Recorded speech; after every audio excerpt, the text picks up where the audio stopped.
बिस्मिल्लाहिर्रहमानिर्रहीम। अस्सलाम वालेकुम dear viewers, hope you are fine. आज मैं शेयर करूंगी आपके साथ बहुत ही मज़ेदार तंदूरी पराठे की रेसिपी। तंदूर में ये नान पराठा तैयार किया जाता है और इतना सॉफ्ट बनता है और बहुत ज़बरदस्त सा बनता है। आप इसको चाय, अंडे या फिर चनों के साथ इंजॉय कर सकते हैं। आइए रेसिपी को शुरू करते हैं। मैं यहाँ पर इसको तैयार कर रही हूँ गंदम के आटे से। आप चाहें तो मैदे या फिर रिफ़ाइन आटे से भी इसको बना सकते हैं। 4 कप मैंने यहाँ पर आटा लिया है। इसमें मैंने आधा चाय का चम्मच खमीर शामिल किया है, आधा चाय का चम्मच चीनी शामिल की है, 1.5 चाय का चम्मच मैंने नमक शामिल किया है और आधा चाय का चम्मच मीठा सोडा शामिल किया है। इन 4 चीज़ों को शामिल करने के बाद आपने अच्छे से आटे में मिक्स कर लेना है। गंदम के आटे से बनाने से ये बहुत हेल्दी पराठे बन जाते हैं। और यहाँ पर अब हम इसमें शामिल करेंगे नीम गर्म दूध। 1 गिलास मैंने भर के नीम गर्म दूध का शामिल किया है। सबसे पहले आटे को दूध के साथ बहुत अच्छे से मिक्स कर लेना है। इसको आपने बिल्कुल इवनली मिक्स करना है। इतनी देर मिक्स करना है कि जब तक आटा और दूध एक जैसे हो जाएं और तमाम अज़ा इसके अंदर बहुत अच्छे से मिक्स हो जाएं।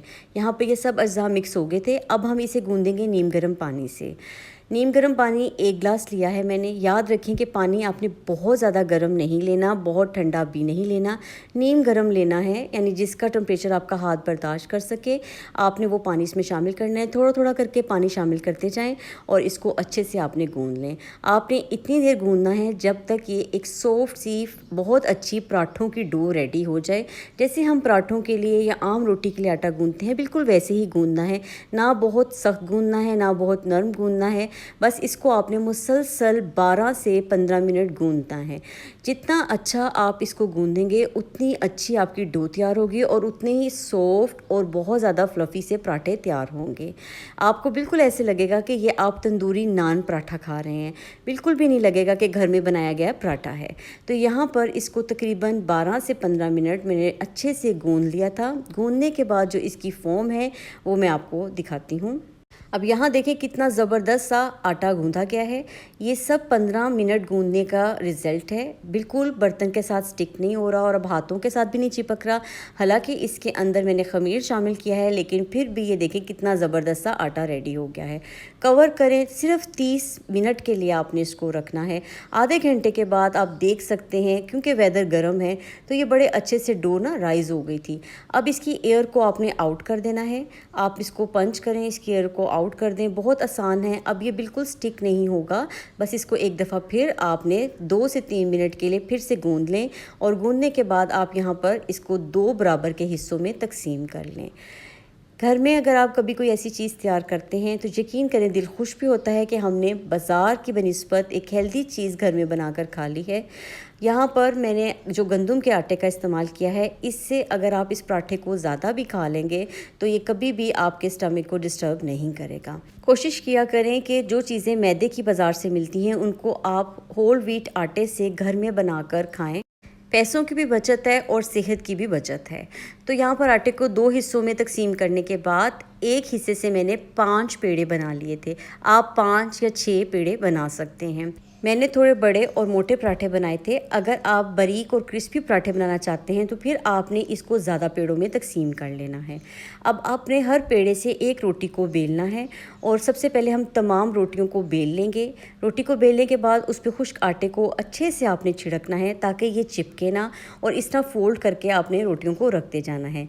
जब 5 की 5 रोटियाँ आप बेल लें तो फिर आपने रोटी के ऊपर घी लगाना है। यहाँ पर आपने बटर का इस्तेमाल भी कर सकते हैं, मैंने घी का इस्तेमाल किया है। कुकिंग ऑयल का इस्तेमाल मत किया करें। इसके बाद आपने अच्छे से जब घी सारी रोटी के ऊपर लगा देना है तो दूसरी रोटी को आपने इसके ऊपर फैला लेना है। आपने रोटी को फैलाकर सारे किनारों से इसको बराबर कर लेना है। अगर कोई रोटी थोड़ी सी छोटी या बड़ी हो तो आपने खींच कर रोटी के किनारों को बराबर कर देना है और बहुत अच्छे से इसकी तह बना देनी है। अब इस रोटी के ऊपर भी हम अच्छे से घी लगाएंगे। इसी तरह हम तमाम रोटियों को एक दूसरे के ऊपर रख लेंगे और रखने के बाद आपने हर रोटी के ऊपर घी लगाना है और फिर दूसरी रोटी को फैला देना है। मैंने यहाँ चारों रोटियों को अच्छे से ऊपर नीचे रख के घी लगा दिया था और 5वीं रोटी को ऊपर की तरफ भी आपने घी लगाना है। फिर साइडों से उठाना है। साइडों से उठा के आपने इस तरह इसको फोल्ड करना है। अब जिन हिस्सों को आपने फोल्ड किया है इसके ऊपर उसके ऊपर भी आपने घी लगाना है। अच्छा, इन पराठों में घी बहुत ज़्यादा लगता है और ये बहुत अच्छे टेस्टी और हैवी पराठे बनते हैं।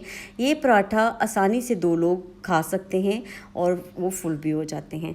तो कभी कभी आप ये पराठे बनाएं और चाय और अंडे या फिर आप इसको चनों के साथ इंजॉय करें।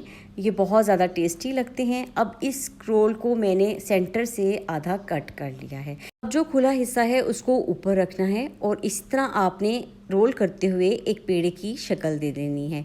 पेड़ा बनाने के बाद जो इसका खुला हिस्सा है उसको नीचे की तरफ रख कर आपने हल्के हाथ से दबाना है और इसको बंद कर देना है।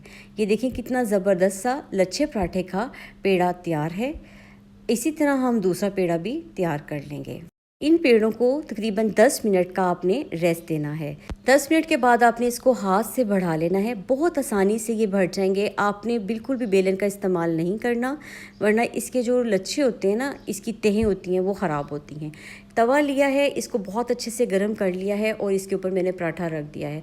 अब आपने बिल्कुल दम वाली आंच कर देनी है। इसके ऊपर दूध में मिक्स करके मैंने येलो फूड कलर का इस्तेमाल किया है। आप चाहें तो अंडे की जर्दी अच्छे से फेंट के इस पर लगा सकते हैं। इसके बाद आपने एक फोक की मदद से या नाइफ़ की मदद से इस तरह इसमें निशान बना लेने हैं और निशान बनाने के बाद आप इस पर सफ़ेद तिल और कलवंजी अच्छे से छिड़क दें। फ्लेम को आपने बिल्कुल लो रखना है। 1 मिनट के बाद कुक होते हुए जब इसको 1 मिनट हो जाए तो आप यहाँ देख सकते हैं पराठा थोड़ा सा फूलना शुरू हो गया। जैसे जब रोटी पकने लगती है तो उस पर थोड़े से ऊपर वो फूल जाती है, वैसे हो गया है। अब हमने एक दूसरा पैन लेना है और इस तवे के ऊपर उसको अच्छे से कवर कर देना है। कवर करने के बाद आपने इसको 10 मिनट के लिए बिल्कुल यही दम वाली आंच पर रखना है। इस पराठे को इस तरह पकाते हुए तकरीबन 15 से 20 मिनट लगते हैं। ये स्टीम में पकेगा और बिल्कुल सॉफ्ट डो होने की वजह से सॉफ्ट नान वाला पराठा तैयार होगा। एक साइड से जब ये कुक हो जाए तो ये देखें बड़े अच्छे से ये कुक हो चुका है। तो अब हमने इसको किसी भी चीज़ की मदद से, किसी स्पैचुला की मदद से इसके किनारों से अलग कर देना है ताकि तवे से अलग हो जाए और उसके बाद आपने पैन के अंदर इसको ट्रांसफ़र कर देना है। आपने ये काम बहुत एहतियात से करना है। आप चाहें तो पहले तवे से प्लेट में और फिर प्लेट से दोबारा पैन में शिफ्ट कर सकते हैं, मगर मैंने इन दोनों को ऐसे ही एक दूसरे के ऊपर रख के पलट लिया था। अब इसको हम दोबारा से रख के दूसरी साइड से भी कुक कर लेंगे। अब ये पैन में कुक हो रहा है, अब भी इसका फ्लेम आपने उतना ही रखना है और तकरीबन 5 मिनट मज़ीद लगेंगे और ज़बरदस्त सा पराठा पक के तैयार हो जाएगा। ये पराठा बहुत सॉफ्ट बनता है, बहुत टेस्टी बनता है। रेसिपी को ज़रूर ट्राई कीजिएगा। अगर आपको इस टाइम पर मेरी रेसिपी अच्छी लगी हो तो अपने फ्रेंड्स एंड फैमिली के साथ ज़रूर शेयर कीजिएगा। मुझे अपना फीडबैक दीजिएगा। मिलते हैं किसी नई मज़ेदार सी रेसिपी के साथ। दुआओं में मुझे याद रखिएगा। Take care. अल्लाह हाफिज़।